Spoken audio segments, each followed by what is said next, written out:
Ouais, mère. Miss.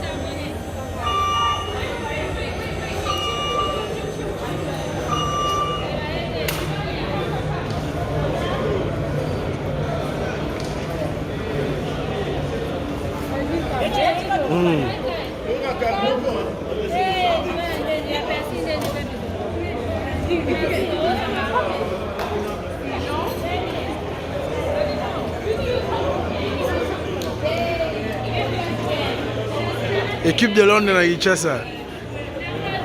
Équipe ya mobimba na kati ya mabele. Ah, tu venais qu'à la fin.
Équipe à London, mon madame Abélé.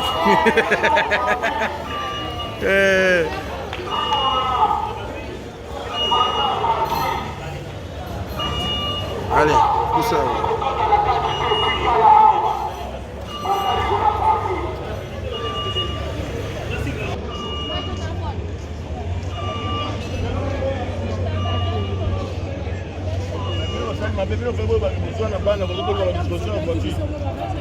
D'ailleurs, nous avons parce que au début. Oui, na piquet. Piquet peut-être na Qashqai. Qashqai. Mais na Qashqai, il m'a dit. Qashqai. Monsieur Ebek yo ya de Lubaki wana ba yo yo.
Papa?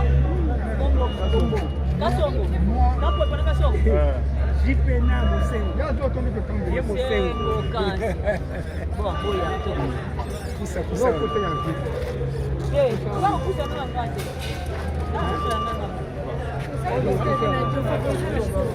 Boya to bima ko.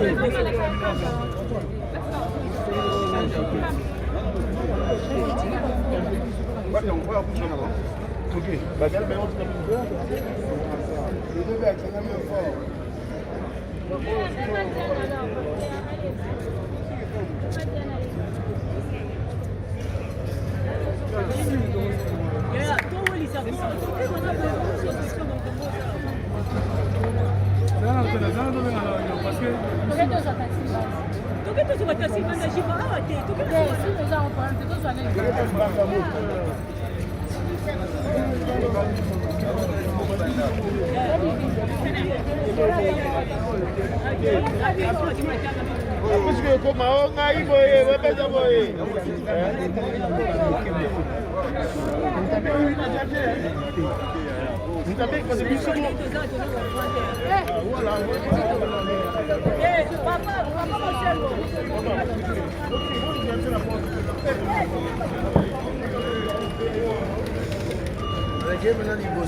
Merci beaucoup, on a pas franchi et à moi.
Nandimike na sali mabe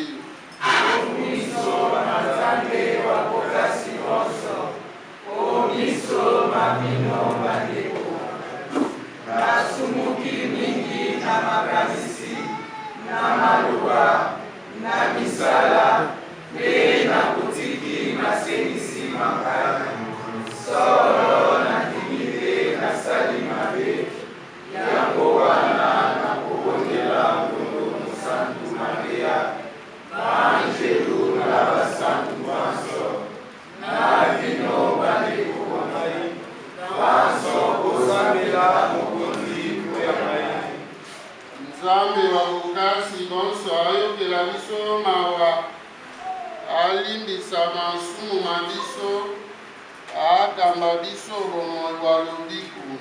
Amen. Okonzi Nzambe yoka biso mawa yokela biso mawa emokonzi.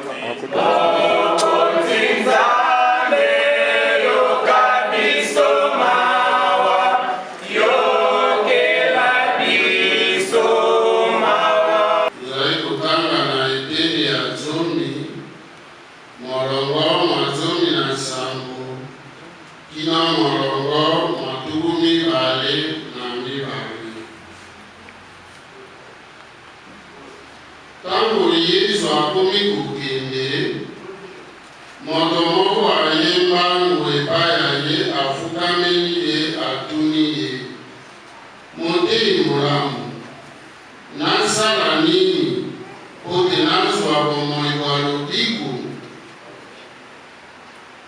Yesu alobi na ye, mpo na nini otangi ngai moto molamu? Moto moko te azali malamu kobele Nzambe. Oyebi mibeko, okoma moto te, osala bokali te, oyiba te, ozala nzeleneke wa lokuta te, osala moto moko mabe te, memia tata na mama wa yo. Moto wana azongisi motei utoko mwana na kotosaka mibeko mina miso.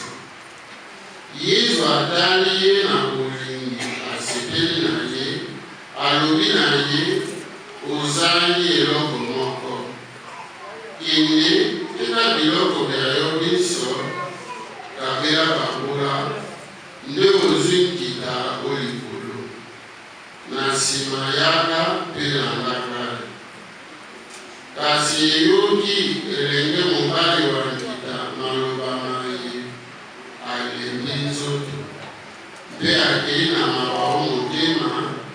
Nzambe azalaki na biloko mingi.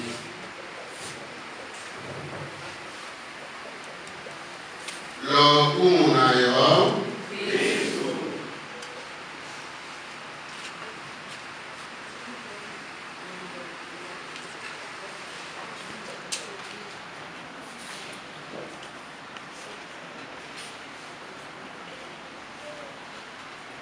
batiko ba Kristu bana balibota ya Nzambe bokoto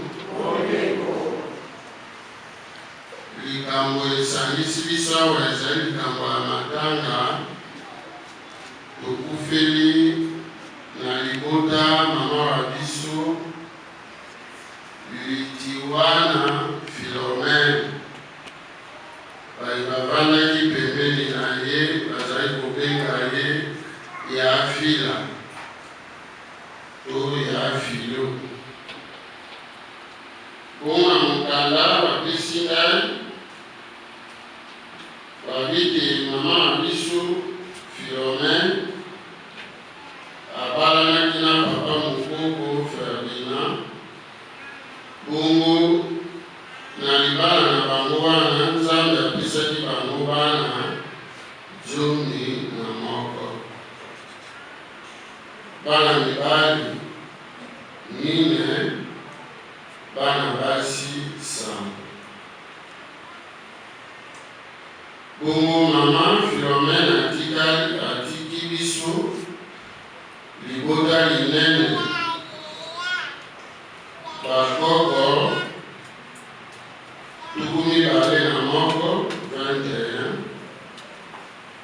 pe kokololo moko ya mobali tobandela kuyambi na biso boboto tozabana te tolukaka bandoki tolukana na seka boye j'aime bien pourquoi omoni na ebandeli ya église na ye na sine balasi osalisaka bobobola alobi nazali kozela redu ya mokonzi ndenge mama Philomene azali kozela yango ayebi mokolo te nazali kosunga babola azali kosalisaka baza na pasi ezala na fiske na liteya ezala na kopesa eloko ezala na kopesa conseil bansolo totelema mpona losambo ya lisanga soki nzoto eza malamu te obaki bokoya sokomoni kolingi eso nzoto eza tozwa bomoi bwa lobiko tobondela tata nzambe apesa biso nguya wana tosambe boya eklezia esantu ya nzambe ezala boya bandeko babiso bazali na mpasi tokoka kosalisa bango na malako malamu mpe tolekisa bango nzela ya boyambi tosambela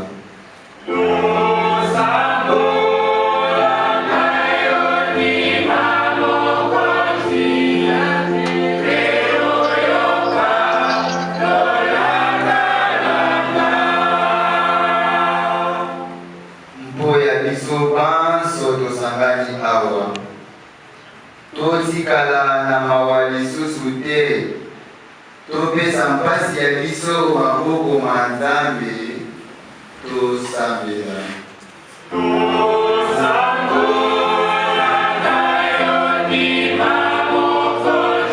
Samuel tusali oya mama biso Philomene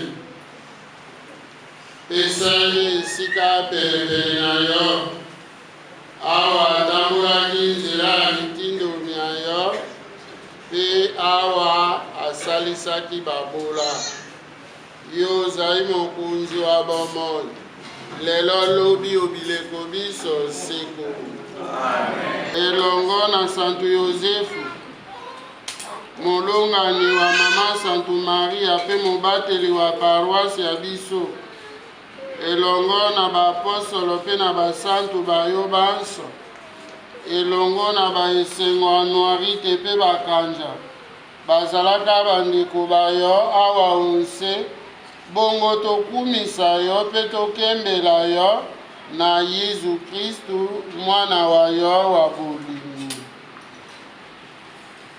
mpo ya Kristu elongo na ye mpe okombo ya ye tokopesa lokumu mpe nkembo na yo tata wa bokasi bonso ozali na elimo santu Nzambe moko obileko biso sekulu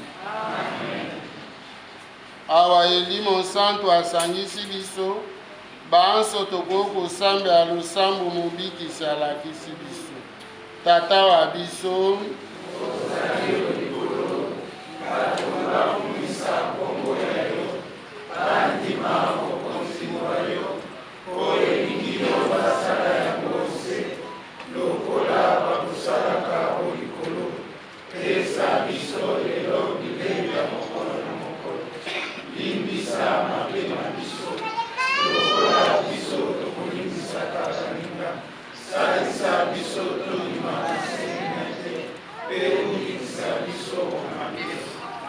tokobondela yo mokonzi obikisa biso mabe manso obikisa biso na maladi mayema azali kotungisa biso mikolo miye batela bakristu babiso bato baekolo ya biso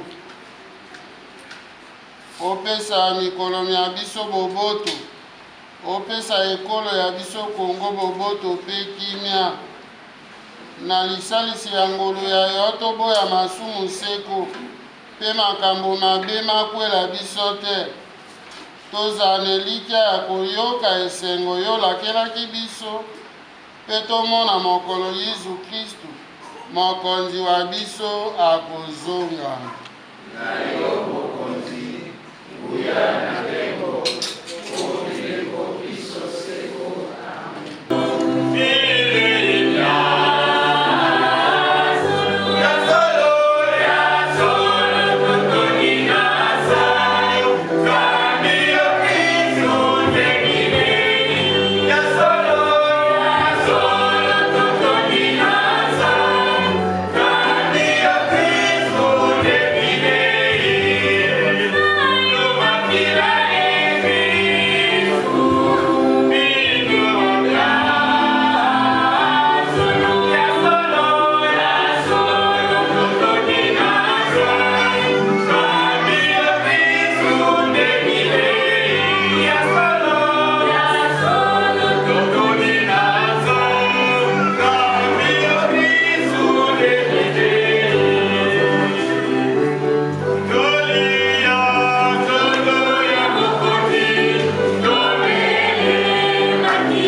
Mokonzi azala na bino.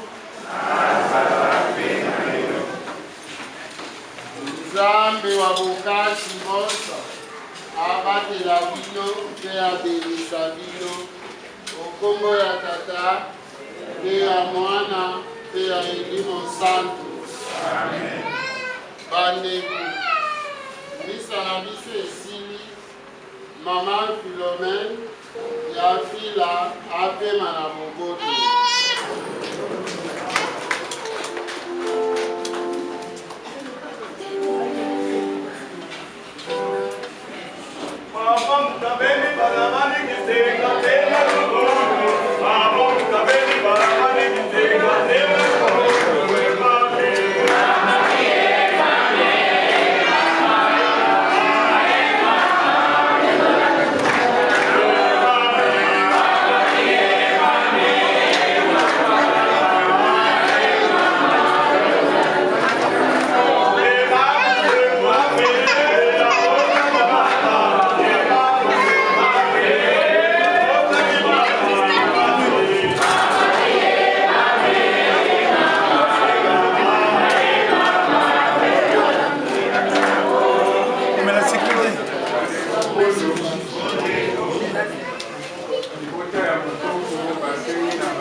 Allô, allô, ya.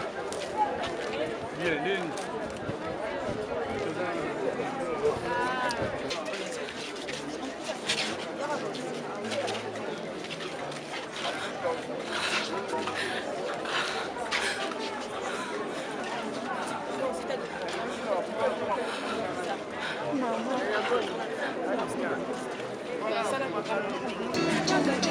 ezalaki na bango kote kosisi bater bazalaki na mwana na ye lingaki mingi omona ezaki esoleil balingaki ete soki ya konfiant epali mwana oyo alingi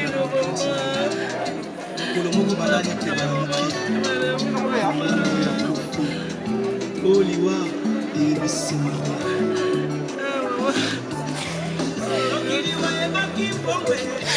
Mama la compañía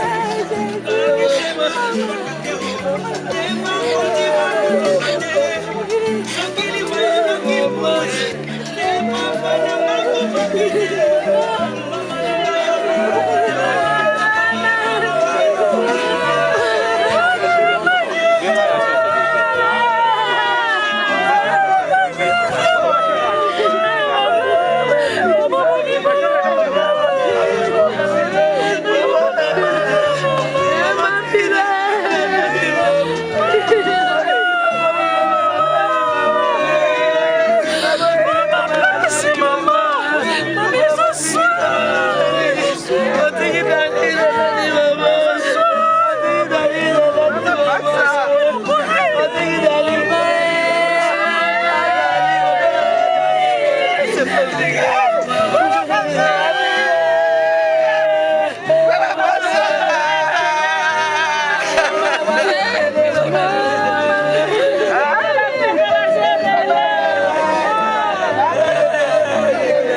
Occupez ma place, s'il vous plaît. Pour gagner temps, s'il vous plaît, de saigner la douleur,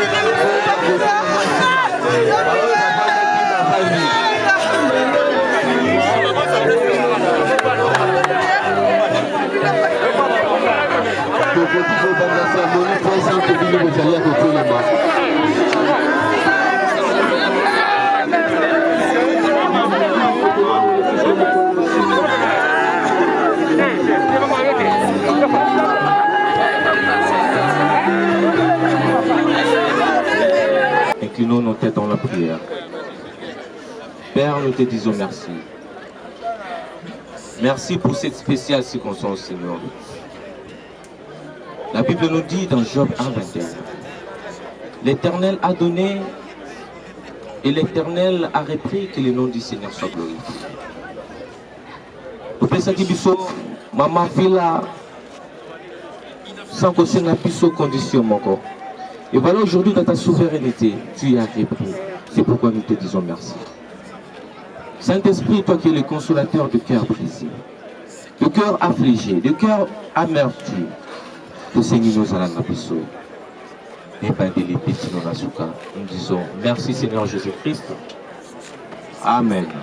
Nous avons perdu une femme de valeur, une maman rigoureuse, l'amie de la prière. Je vous rappelle, elle est chrétienne catholique, elle est aussi combattante de l'église CIFMC. Aujourd'hui, elle est partie. Alors, que pouvons-nous dire à nos cœurs froissés, nos cœurs brisés, nos cœurs déchirés? Humainement parlant, cette séparation n'est pas facile à accepter. Cette douleur immense n'est pas facile à avaler. Chère mère Philomène Coco Lituano, nous sommes tous là aujourd'hui, ta famille, tes amis et ceux qui t'ont suffisamment approché pour apprécier l'étendue de ta personnalité et de ta bonté. Nous sommes là pour te dire adieu. Tu pars avant nous. Nous rappelons que nous ne sommes qu'une fumée partie de l'univers, une particulière qui brille un temps puis s'éteint. Nous rappelons aussi qu'il faut jouir de chaque minute que nous passons sur cette terre. Toi, la bonne vivante, généreuse, tu savais cultiver l'amour et l'amitié. Tu as toujours été disponible et présente pour tout celui qui t'a courtoyé. Tu ne craignais pas de partir. C'était pour toi une simple loi de la nature. Mais pour nous qui restons, tu laisses un vide immense. Comment ne pas regretter, fidèle et généreuse, la mère aimante que tu as toujours été, l'amie et conseillère de ses enfants, une femme courageuse, combattante, généreuse et l'amie de la prière, même pendant que tu étais souffrante, tu n'as pas abandonné ta foi chrétienne. Tu disais toujours Dieu est au contrôle. Tu as combattu les bons combats. Tu as achevé la course. Tu as gardé ta foi.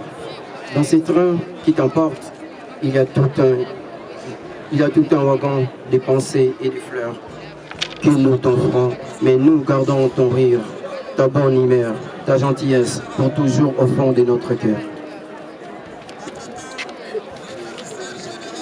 Repose en paix, cher Philomène. Les trains partent à l'air. Nous sommes tous les passagers d'une même destination finale. Maman, tu n'es pas parti. Et pourtant, tu n'es plus là. Tu as cessé de vivre, mais tu continues d'exister. Tu as cessé d'être, mais tu restes toujours vivante. Ta vie aura marqué l'existence dans ce monde. On ne parlera plus de faits sans citer ton nom parce que tu as été. Tu as vécu sur cette terre avec les hommes, eu le temps de vivre avec les anges, là où ton Père Céleste t'a érigé une demeure qui ne peut être détruite par la main des hommes. Tu étais une bonne personne. Nous aimerions que tout vivant. Nous aimerions que vivre davantage si nous pourrions décider de se rester que par quelques secondes à la place, Père Céleste. Que faire quand il décide? Il a ses raisons que tout le monde ignore. Les choix difficiles qu'on fait à présent, c'est celui de vivre sans toi. Nous sommes convaincus que si loin ou si près où tu te trouves, tu imagines combien c'est dire pour toutes les personnes qui t'ont aimé et qui n'ont pu te le dire. Maintenant que tu ne plus, la vie est-elle si courte à ces points? Tu étais une personne, nous n'avons pas imaginé que ton départ allait autant affecter toute la famille. Maintenant maman chérie, dors, repose-toi. Les travaux que tu as bâtis pour Dieu, pour ton époux, pour nous tes enfants et pour tous tes petits-fils et filles sont tellement grands. Nous sommes reconnaissants de tout ce que tu as fait pour nous. Nous te promettons de bien garder jalousement toutes les bonnes manières que tu as prises auprès de toi. Aussi de rencontrer à la génération pitié tes œuvres que tu as bâties pour tout et chacun de nous.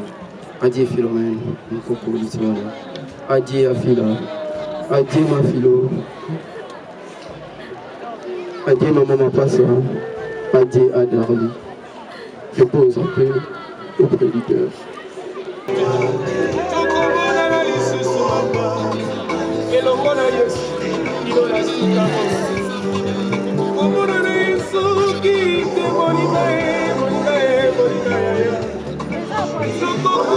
Les enfants, très rapidement, pour les dépôts de chambres de fleurs. Les décorations de fleurs. Oui.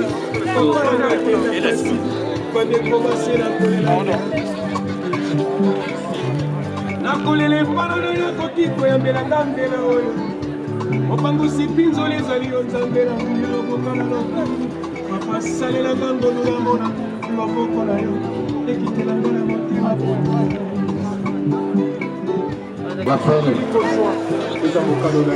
La famille Ouagogo, merci beaucoup pour votre assistance. Je vous rappelle que maman, elle était une femme de prière. pour le moment de le parti. Prenez le temps s'il vous plaît.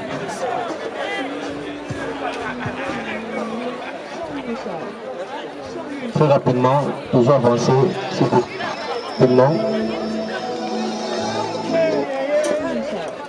kolendisa mitema na liloba ya Kristu oyo alobaki te ngai nazali sekwa nazali bomoi moto ayambi ngai ata awe azali na bomoi mpo na biso bakristu liwa lizali lisusu liwa te kasi ebandela ya bomoi bwa nkembo sika ya banso elongo tobondela Nzambe ayamba mama wa biso Filomeno mboka ya ye abomba ye obolingi bwa ye kasi mokonzi alimbisa biso masumu ma biso na ye mpe elongo banso tolobi nandimi ke nasali mabe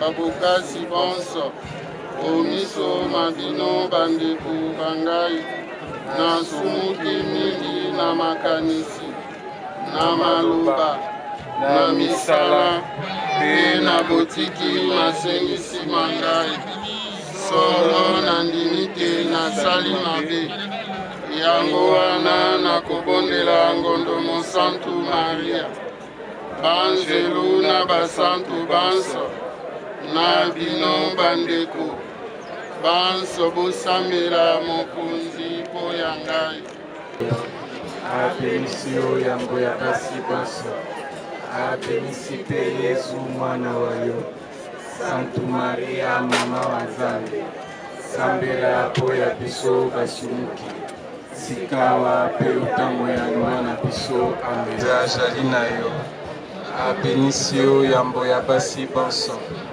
abenisi mpe Yesu mwana wa yo Santu Maria mama wa Nzambe sambela mpo ya biso basumuki sikawa mpe ntango ya mwana biso amen nkembo na tata mpe na mwana mpe na elimo santu lokola ezalaka olibandela mpe sikawa mpe na bileko biso seko amen tosambela Nzambe ntangolu tokotika mama wa biso Filomene fila o maboko mayo biso banso tosangani awa tozali na elikya eneno mitema te mama wa biso aseki o mokolo mwa suka elongo na bato banso bawe oboyambi Kristu mokonzi Nzambe tokotondo botondi tokopesa yo merci mingi mpo ya malamu manso opesaki mosaleli wa yo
na compte mpe na nsima olibo bozalaka trop rapproché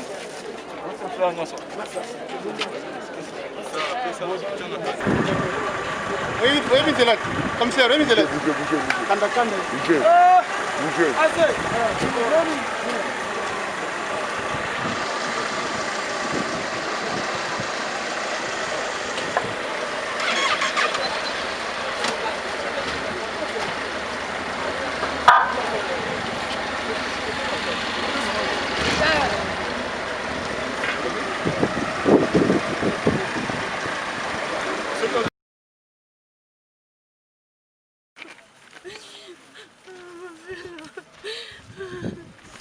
bakamera bino bailanda baminga ndinga yango te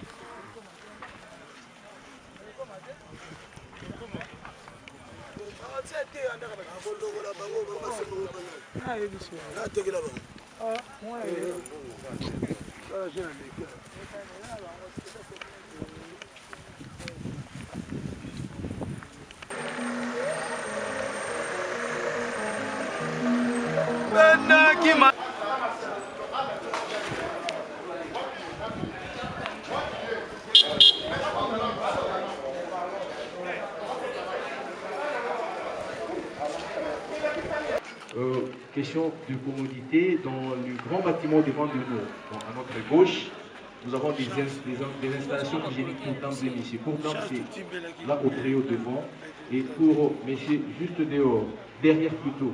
Merci, très chère famille, de votre compréhension, mais aussi de votre collaboration.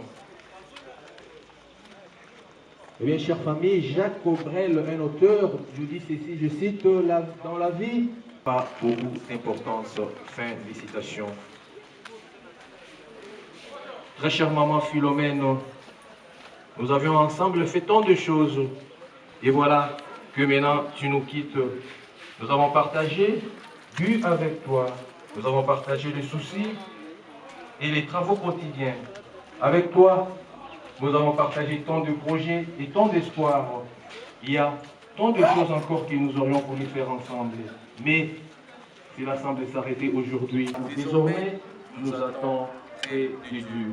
Repose en paix, maman Philomène. Mais très chère famille, à dater de ces jours, n'allez plus chercher à rencontrer maman Lituana Philomène, affectueusement appelée Yafila, à son adresse.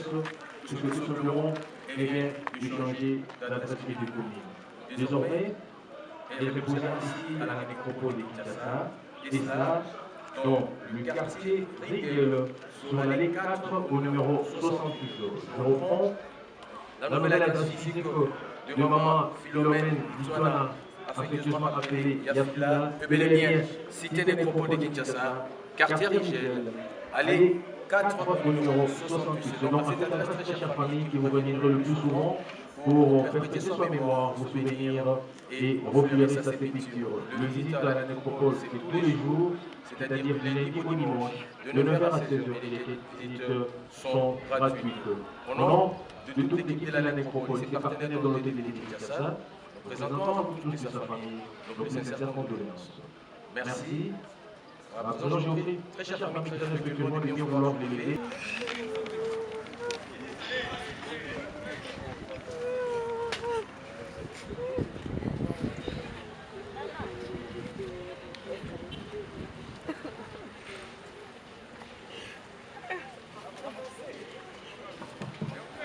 Avancez, s'il vous plaît, avancez.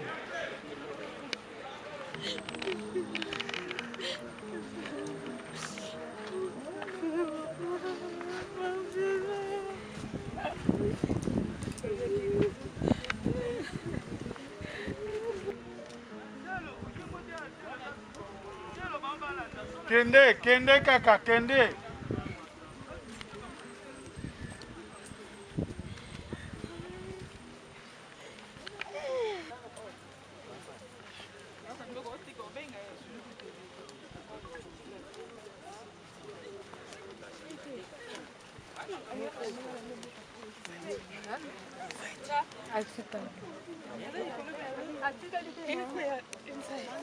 Jesus Christ. Wait, this is hot. Is it hot? It is hot.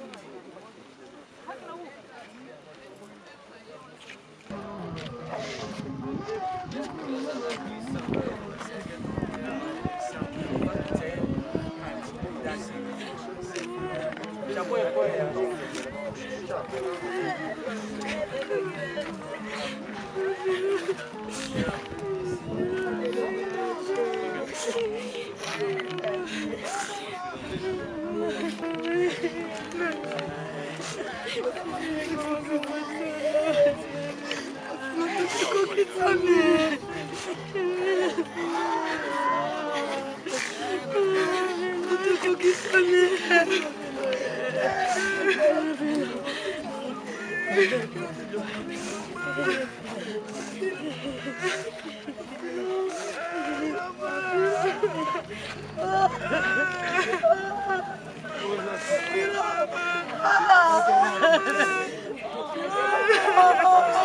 famille,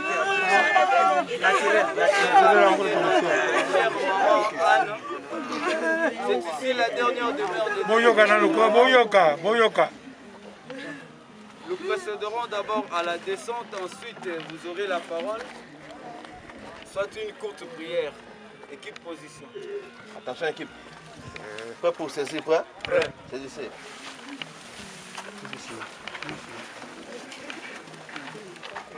Qu'il est pas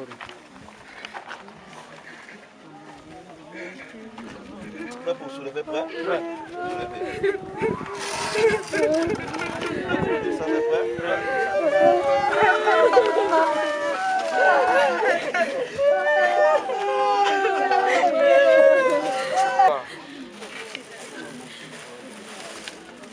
Oh, monsieur Massé. La parole est accordée à vous, chère famille.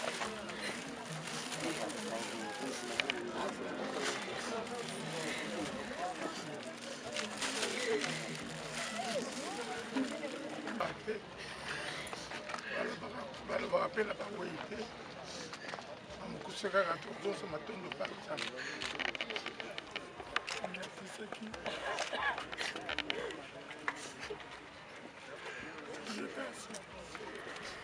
S'il vous plaît, ne montez pas. Ce n'est pas encore sèche. Descendez.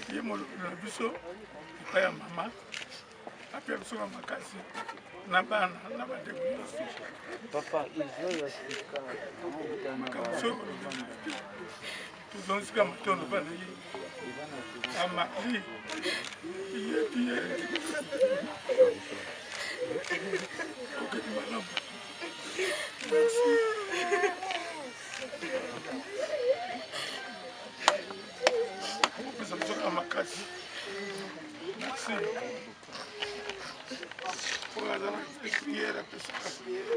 Oui, une courte prière.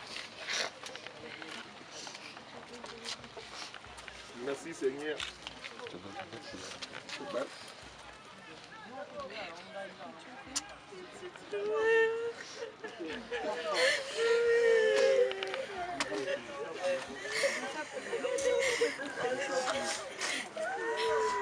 Je peux mettre à circonstance paix à temps. Je dois le coup, matin les hommes mboka.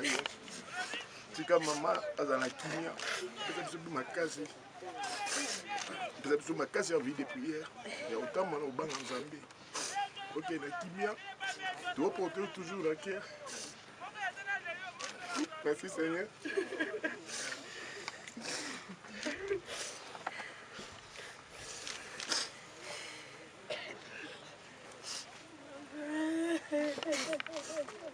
Oui, tenez-nous déjà de fleurs naturelles, qu'à chacun tire une fleur. Une fois vous jetez, vous cédez la place aux autres qui sont derrière, ne puissent passer et jeter aussi. Les travaux de la dalle, comme vous voyez à côté, ça prendra au moins 1 heure de temps. Vous pouvez laisser 2 personnes pour assister aux travaux. Merci.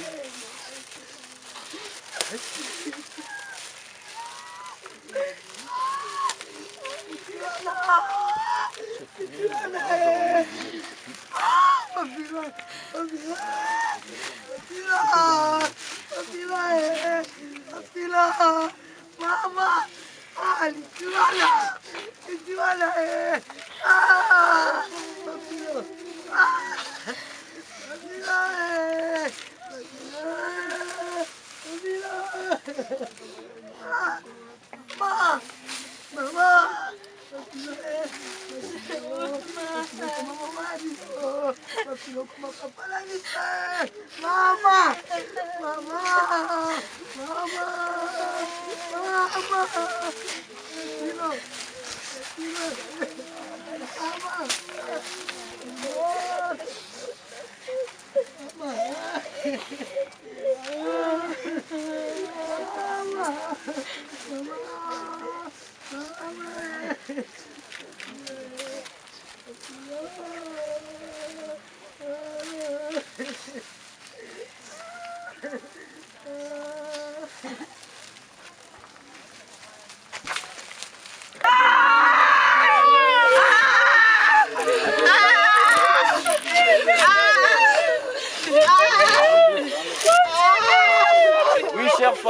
je viens de dire, si vous pouvez laisser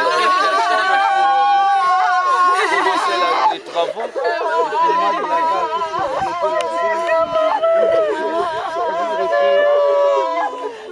à côté pour puisse commencer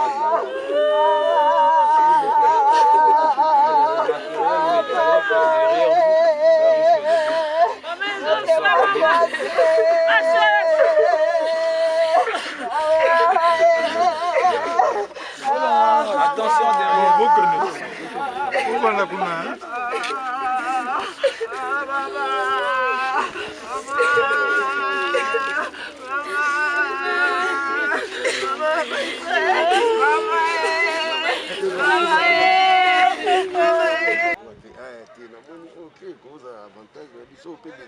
des avantages, voilà. Ah, c'est ça, après, ah ouais.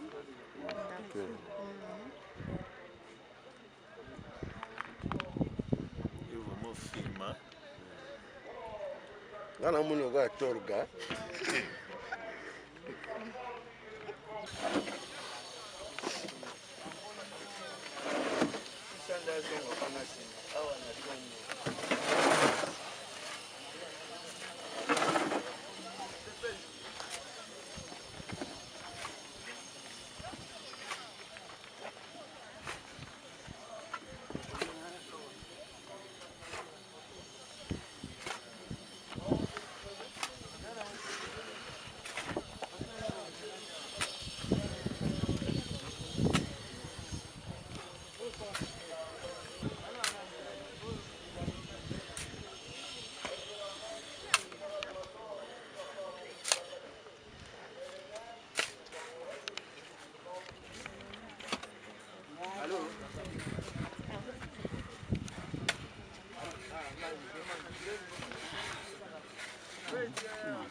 koyeba soki oye awa mpona okazo nini oyo ememi yo na métropole okazo ememi biso na métropole liboso eza okazo ya mawa po tobongisi mama oyo akadra biso na ntango ya donc na ntango oyo tozali mpena na tozokola toza koyeba eloko nini tozosala te donc ye afanda biso ebele. Pardon, nakoyeba kombo nani? Nakombo nanga Mystique. Mama aza na motana ye? Azali mama bokilo souvenir nini oyo malamu oyo garda mpona mama biso kilo basouvenir eza ebele ya liboso donc ye azali mama oyo ya biso na Angleterre donc tozali kaka na mama moko oyo azali koencadre biso so bana. Merci, condoléances. nakoli na ye penda baba mona movenda non bien de mpoyebi maman avant maman biso bokoyebisa biso souvenir nini oyo malamu oyo bobomba mpona mama oyo kotika jamais ko disparaître na mitema na biso na bino souvenir oyo malamu aza filo azali na problème enfin maman conseiller maman conseiller ana azalaki toningi toloba mingi te so tozo raisonne nde tozalaki mpo na dernière suku nga neti azobima hôpital toswana ye abina nga na tobima hôpital wana pene azalaki ndeko malamu tozalaki nde tokoli nde babala moko boma wana na boti te ti azwi mobali na kisheri tozokende otikaka ye kuna babakamu nyonso tu biso tozokendaki kotika ye tokoli na ye mpe tobandi kobota bana biso soki ngai na boti aye kotala biso mpe soki tobotoki kotala ye donc tozalaki vraiment na bolingo mosusu vraiment mais eloko esalinga mpasi nayoki makambo na retard mais nazwi choc moko na motema ti naza na kimia te vraiment azalaki mama moko social azalaki motema malamu amemaka kanda mosika te asilikaka nde me moke alongoli kana vraiment azalaki moninga moko malamu mpenza asili kotika biso yanti kotika mpe na ndako na ya suka azali mwasi na ngai mama bana